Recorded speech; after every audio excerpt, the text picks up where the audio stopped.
Japan کے ایک رئیس زادے کیوموتو ایک روز ساحل سمندر کے قریب ٹہل رہے تھے اور بل کھاتی شور مچاتی لہروں کا لطف اٹھا رہے تھے۔ ساحل سے دور، بہت دور، سورج پانی میں ڈوبتا نظر آ رہا تھا۔ دائیں طرف تھوڑے فاصلے پر مچھیروں کی کشتیاں گھاٹ پر آ کر لگ رہی تھیں۔ وہ دن بھر کی پکڑی ہوئی مچھلیاں اتار اتار کر ریت پر رکھتے جا رہے تھے۔ روشنی مدھم ہو گئی تھی، لیکن زیادہ اندھیرا پھیلنے نہیں پایا تھا کہ اتنے میں رئیس زادے نے ایک بہت بڑے مگرمچھ کو پانی سے سر نکالتے اور ساحل پر آتے دیکھا۔ اس نے فوراً اپنی بندوق سنبھال لی اور چاہا کہ مگرمچھ کو گولی کا نشانہ بنا دے، لیکن مگرمچھ کی آنکھوں میں بڑی انکساری تھی۔ وہ رحم طلب نگاہوں سے کیوموتو کی طرف دیکھ رہا تھا۔ رئیس زادے نے بندوق کندھے سے اتاری اور ساحل کی طرف بڑھنے لگا۔ مگرمچھ بھی سمندری لہروں کی طرح تڑپتا بل کھاتا گیلی ریت پر پیٹ کے بل کھسکتا اس کے قریب آ گیا اور عاجزی کے ساتھ کہنے لگا، میرا نام سام بیتو ہے، آپ مجھے بندوق کی گولی سے نہ ماریں، میں چند دن پانی سے باہر رہ کر اپنی موت آپ ہی مر جاؤں گا۔ سمندر کا بادشاہ مجھ سے ناراض ہے، اس نے پانی سے باہر نکل جانے کا مجھے حکم دے دیا ہے اور اس کے حکم کی تعمیل میرا فرض ہے۔ اگر میں اس کا حکم نہ مانوں تب بھی دوسرے جانور مجھے پکڑ کر ہڑپ کر جائیں گے۔ کیوموتو کو مگرمچھ کی حالت پر بڑا ترس آیا۔ وہ اس کی تھوتنی پکڑ کر اپنی گاڑی کے قریب لے گیا اور بہت کوشش کر کے اسے گاڑی پر لاد لیا اور پھر گھر پہنچ کر اپنے باغیچے کے حوض میں ڈال دیا۔ ساتھ ہی انتظام کیا کہ روزانہ بازار سے خریدی ہوئی مچھلیاں اسے کھانے کے لیے ملتی رہیں۔ اس طرح سام بیتو کو نئی زندگی مل گئی اور وہ کیوموتو کا شکریہ ادا کرتے ہوئے اطمینان سے رہنے لگا، کیونکہ وہاں سمندر کے بادشاہ کا حکم نہیں چلتا تھا اور نہ دوسرے جانوروں کا ڈر تھا۔ دونوں میں بہت دوستی ہو گئی۔ رئیس زادہ روزانہ مگرمچھ کو دیکھنے حوض کے کنارے آتا اور وہ بھی پانی سے سر نکال کر اپنا آدھا دھڑ باہر لے آتا اور اپنے آقا کے پاؤں چومتا رہا۔ اس طرح کئی سال گزر گئے۔ اچانک کیوموتو کو ایک خوبصورت لڑکی سے محبت ہو گئی۔ وہ اس سے شادی کرنے کے لیے بےتاب ہو گیا۔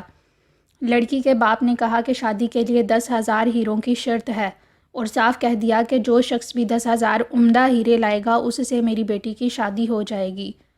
رئیس زادے نے اپنی تمام جائیداد، سامان آرائش، گھوڑے اور کتے وغیرہ بیچ ڈالے اور اس طرح حاصل کی ہوئی رقم سے ہیرے خرید لیے، لیکن وہ تعداد میں بہت ہی کم تھے۔ کیوموتو کو یقین ہو گیا کہ اس کی آرزو کبھی پوری نہیں ہوگی، اس لیے وہ بہت ہی افسردہ اور غمگین رہنے لگا۔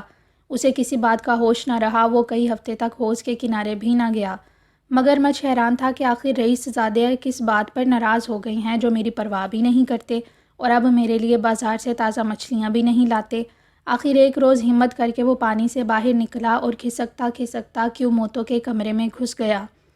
وہ اس وقت آنکھیں بند کیے بالکل خاموش اپنے پلنگ پر لیٹا سرد آہیں بھر رہا تھا۔ مگرمچھ نے قریب پہنچ کر سلام کیا اور مزاج پرسی کی۔ رئیس زادے نے بہت ہی غمناک لہجے میں کہا، اب ہم دونوں کا ساتھ ایک دوسرے سے چھوٹنے والا ہے۔ جب تک ہو سکے تم اس حوض میں پڑے رہو، کیونکہ میں عنقریب اس شہر سے ہی جانے والا ہوں۔ مگرمچھ نے وجہ دریافت کی تو وہ بولا، مجھے ایک لڑکی سے محبت ہو گئی ہے اور لڑکی کا باپ 10,000 ہیرے مانگتا ہے۔ میں نے اپنی تمام جائیداد وغیرہ بیچ کر چند 100 ہیرے خریدے ہیں۔ مقررہ تعداد پوری ہونے کی کوئی امید نہیں ہے، لہٰذا میں یہاں سے چلا جاؤں گا اور کسی دوسرے شہر پہنچ کر خودکشی کر لوں گا۔ مگرمچھ یہ دردناک بیان سنتے ہی چیخیں مار کر رونے لگا، لیکن اس کی آنکھوں سے نکلنے والے تمام آنسو زمین پر گر کر ہیرے بن گئے۔ کیوموتو نے پلنگ سے اٹھ کر دیکھا تو حیران رہ گیا۔ اس نے ہیروں کو گنا، ان کی تعداد 5,000 تھی اور مگرمچھ نے رونا بند کر دیا تھا کیونکہ اس کی آنکھوں کے آنسو خشک ہو چکے تھے۔ کیوموتو نے بڑی لجاجت سے کہا، میرے دوست کچھ دیر اور رو، اس طرح آنسو بہاؤ، شاید ہیروں کی تعداد 10,000 ہو جائے اور اس طرح میری امید بڑھ آئے۔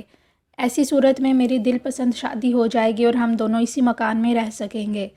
میں اچھی طرح تمہاری خبر گیری کروں گا اور روزانہ تازہ مچھلیاں بازار سے منگوا کر دیا۔ لیکن مگرمچھ کے دل کا غم آنسوؤں میں مل کر بہہ چکا تھا۔ اب وہ زیادہ رنجیدہ نہیں تھا۔ اس نے بہت کوشش کی لیکن رونے کی کیفیت اس پر طاری نہ ہو سکی۔ کیوموتو ایک بار پھر سرد آہیں بھرنے لگا۔ اسے امید کی ایک جھلک نظر آئی تھی لیکن وہ بھی ادھوری رہ گئی۔ اس نے چاہا کہ یہ آرزو کسی طرح پوری ہو جائے۔ اس نے مگرمچھ سے التجا کی کہ وہ اپنی طبیعت پر زور ڈال کر چند منٹ کے لیے رونا شروع کر دے، مگر یہ ممکن نہ ہو سکا۔ سوچتے سوچتے مگرمچھ کے ذہن میں ایک بات آئی۔ اس نے کہا کہ تم اپنی گاڑی میں ڈال کر مجھے واپس سمندر کے کنارے لے چلو جو میرا اصلی وطن ہے۔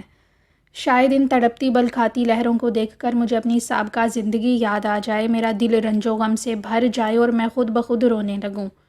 رئیس زادے نے بھی اس ترکیب کو مناسب سمجھا اور فوراً مگرمچھ کو اپنی گاڑی میں ڈال کر سمندر کے کنارے اسی جہاں سے مگرمچھ نکل کر اس کے ساتھ ہوا تھا۔ مگرمچھ کا اندازہ صحیح تھا، سمندر کی لہروں کو دیکھتے ہی اسے اپنا وطن یاد آ گیا اور وہ بے تحاشا رونے لگا۔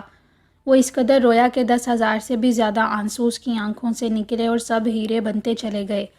کیوموتو نے خوش ہو کر ان ہیروں کو سمیٹ لیا اور وہ مگرمچھ کو بھی گاڑی میں ڈال کر واپس لانا چاہتا تھا کہ اتنے میں پانی سے ایک جانور نے سر نکالا اور مگرمچھ سے کہا، سانپ بیتو، سمندر کے بادشاہ نے تمہارا قصور معاف کر دیا ہے اور تم کو وطن واپس آ جانے کی اجازت دی ہے۔